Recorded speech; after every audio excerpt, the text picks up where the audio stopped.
Notre seconde intervenante est Renée Frégosi. Renée Frégosi conjugue parfaitement les deux disciplines dans lesquelles elle a travaillé, ces deux thèses donc en philosophie et en sciences politiques.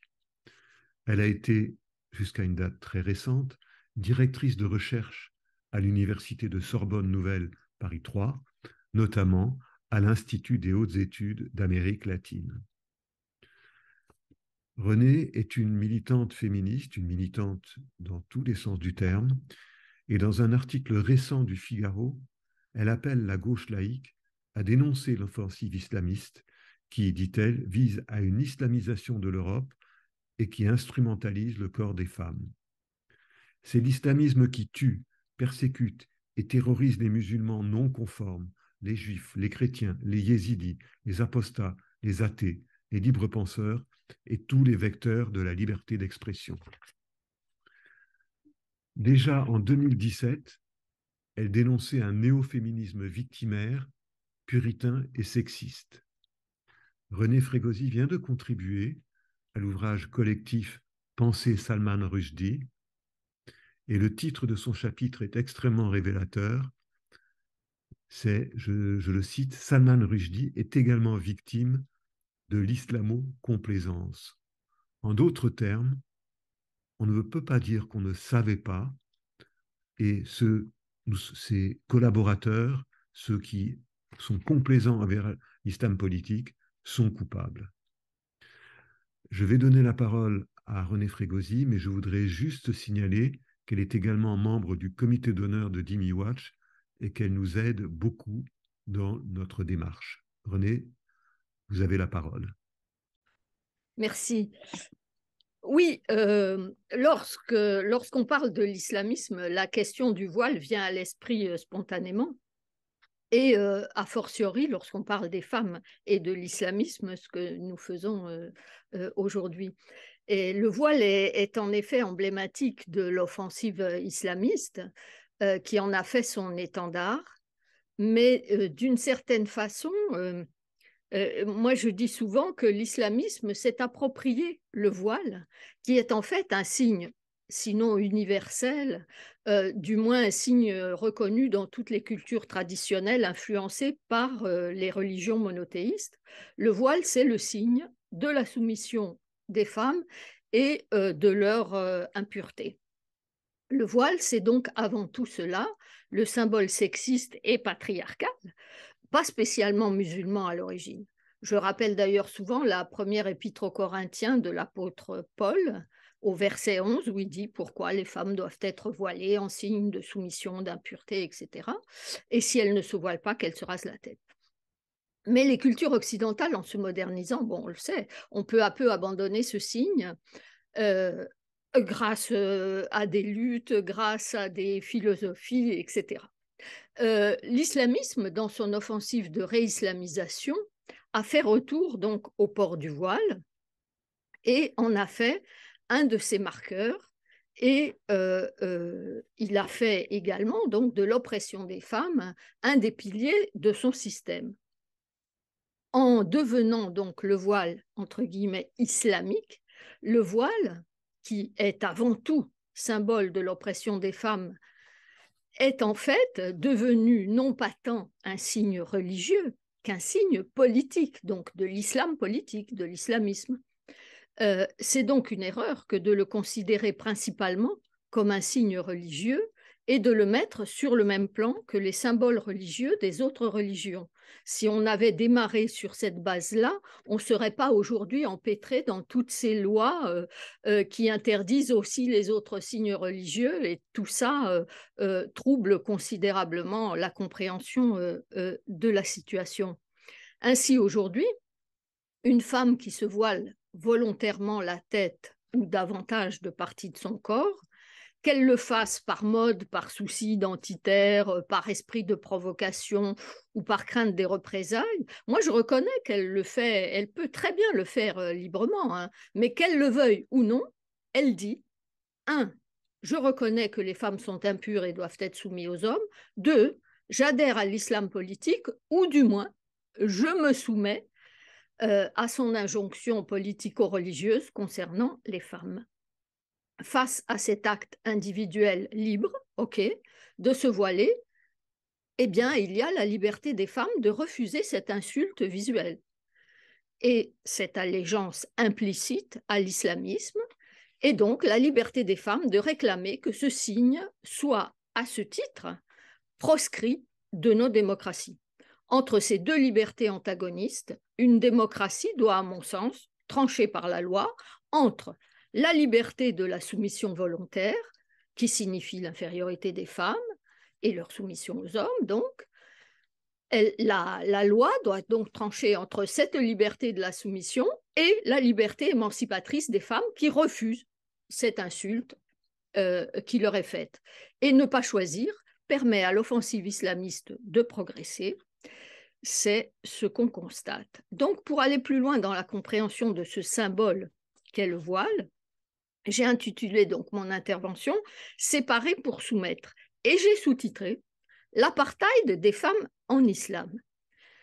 Je suivrai en effet volontiers la féministe historique Annie Sugier qui qualifie d'apartheid la séparation des sexes imposée par le fondamentalisme islamique, par lequel les femmes sont voilées, mais aussi évidemment reléguées, interdites de certaines activités et contraintes à d'autres. Cette situation d'assujettissement qu'est l'apartheid des femmes dans la conception islamique s'apparente à la fois, à mon sens, au statut de dhimmi dans le droit coranique, à celui de l'esclavage dans toutes les sociétés esclavagistes et à celui de l'enfant mineur dans les sociétés patriarcales notamment, justement. La ségrégation est alors centrale dans ces différents processus de dhimmisation des non-musulmans, de mise en esclavage ou de distinction entre mineurs et majeurs, comme elle l'est dans le processus de soumission des femmes. La ségrégation, la séparation des groupes est le premier pas indispensable à la restructuration, à la structuration de relations sur le mode de l'inégalité au sein d'un même espace partagé. Le voilement du corps des femmes est ainsi l'instrument d'une triple séparation. Séparation réelle. Grâce au voile, le corps des femmes dans l'espace public partagé est de fait soustrait au regard et au contact des hommes non autorisés à les regarder et à les toucher. 2. Séparation métaphorique ou métonymique, lorsque juste la tête est voilée et pas tout le corps.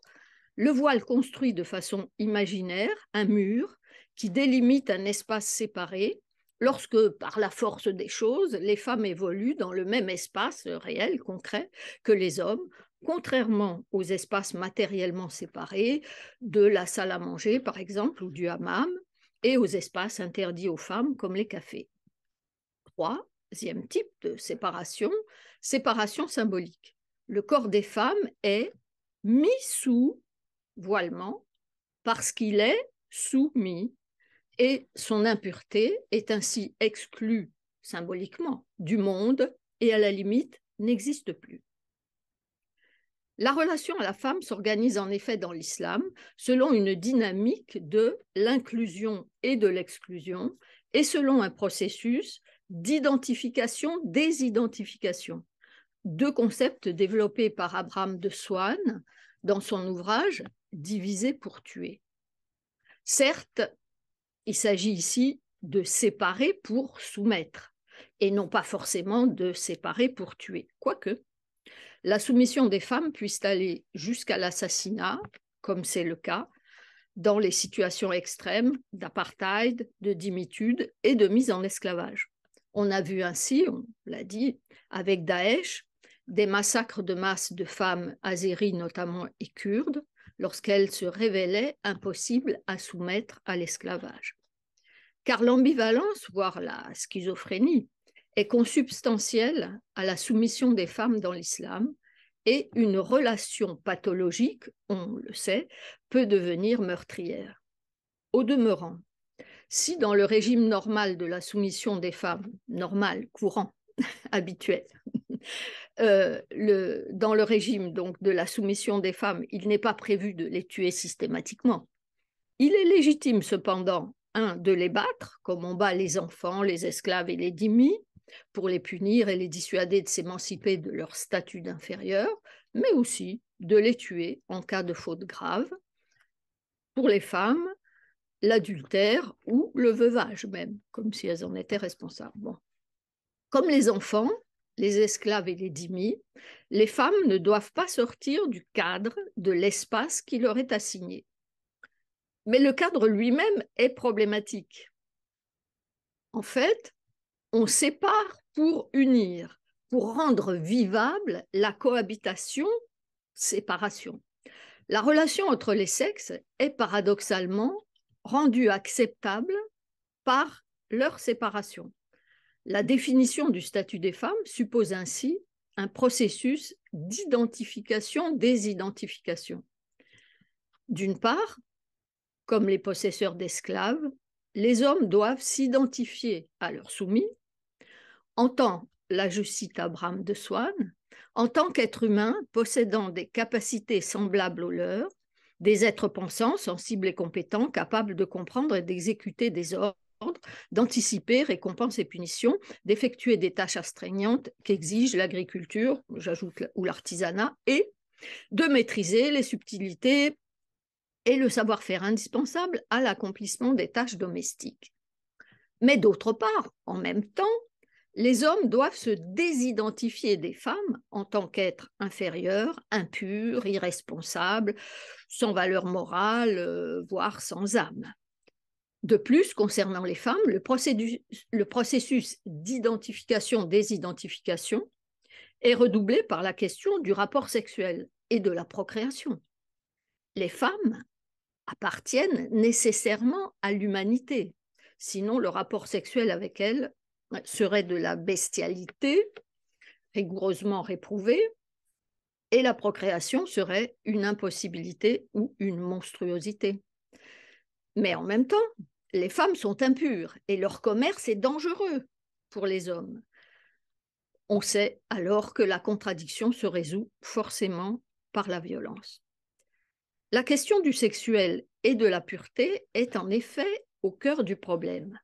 L'islam se veut pur. L'islamisme est donc non seulement puriste, puisqu'il prétend revenir aux sources historiques fantasmées de la religion, mais il est puritain. Il impose un code de conduite très strict qui permet d'accéder prétendument à une grande dignité supposée. Les préceptes de séparation des sexes, l'inquiétude, le dégoût, la fascination maléfique aussi à l'égard des femmes et des homosexuels d'ailleurs, relèvent de la peur du sexe en général et de son attraction en même temps. Car c'est la chair qui est réprouvée dans toutes ses dimensions.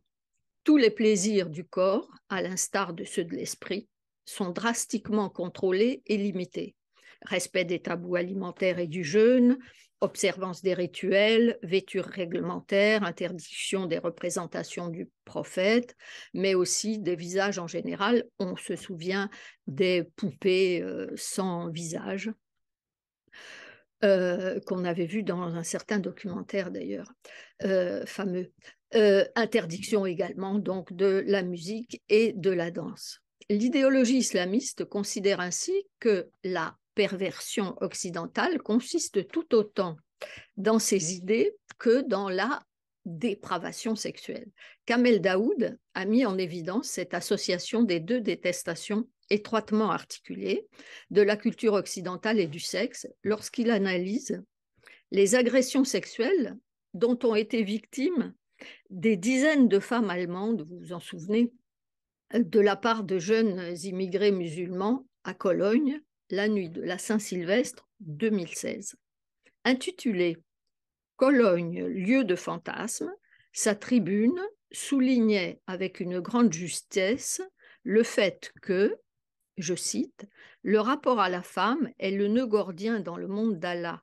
La femme est niée, refusée, tuée, voilée, enfermée ou possédée. Cela dénote un rapport trouble à l'imaginaire, au désir de vivre, à la création et à la liberté. Ça nous rappelle des choses femme, vie, liberté. Du fait d'une conception dogmatique de leur religion, les musulmans vivent dans une misère sexuelle où la frustration peut à tout instant tourner donc à la violence. Et Kamel Daoud poursuit: l'islamisme est un attentat contre le désir, et ce désir ira parfois exploser en terre d'Occident, là où la liberté est insolente. Il explose partout, hein, en terre d'Occident et ailleurs, en terre d'islam aussi, évidemment. Le sexe, sa maîtrise comme sa libération sont, on le sait, choses éminemment politiques. Tout totalitarisme se fonde sur la répression et la frustration sexuelle, on peut l'analyser facilement. L'islamisme n'y fait évidemment pas exception.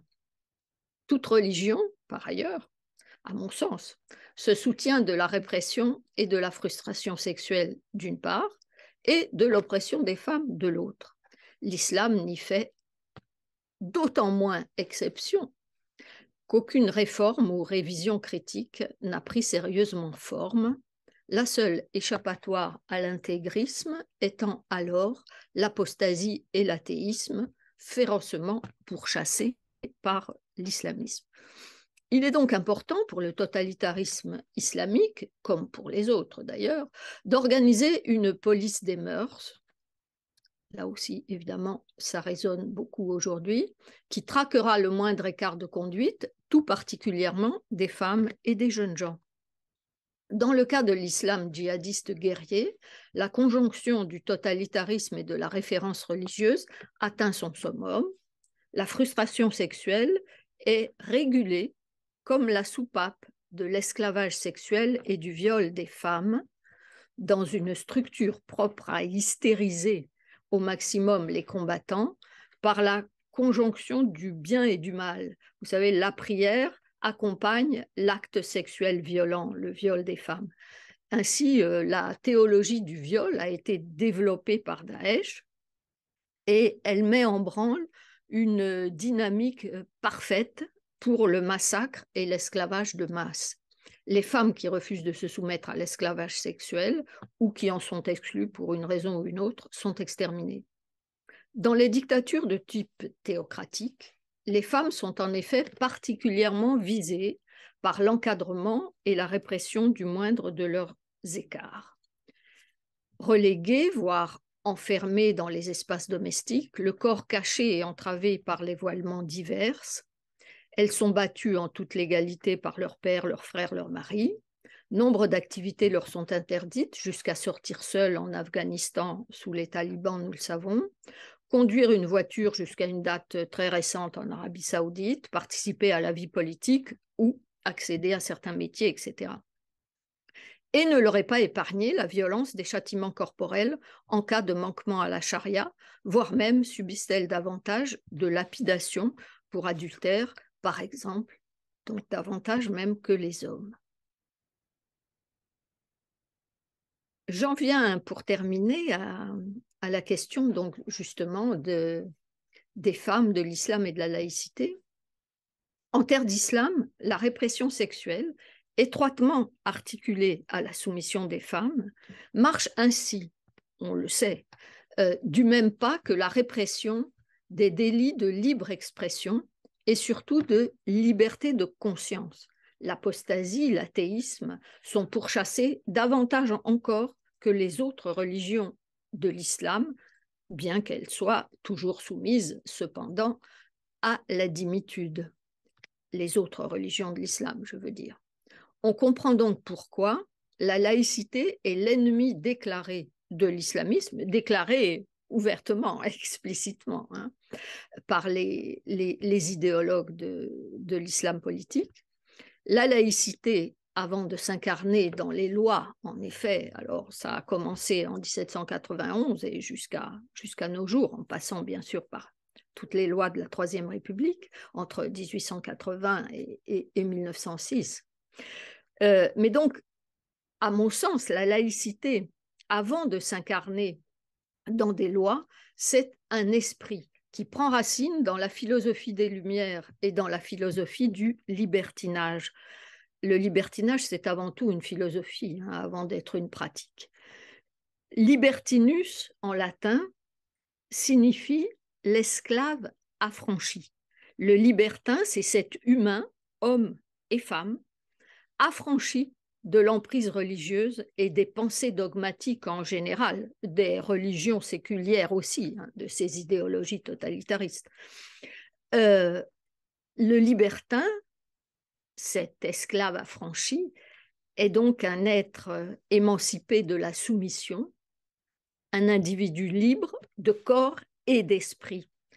La libération des femmes, qui passe tout autant, on le sait, donc par la libre disposition de son corps que par la libre pensée, l'esprit libéré des préjugés, est donc forcément, foncièrement laïque. Je vous remercie.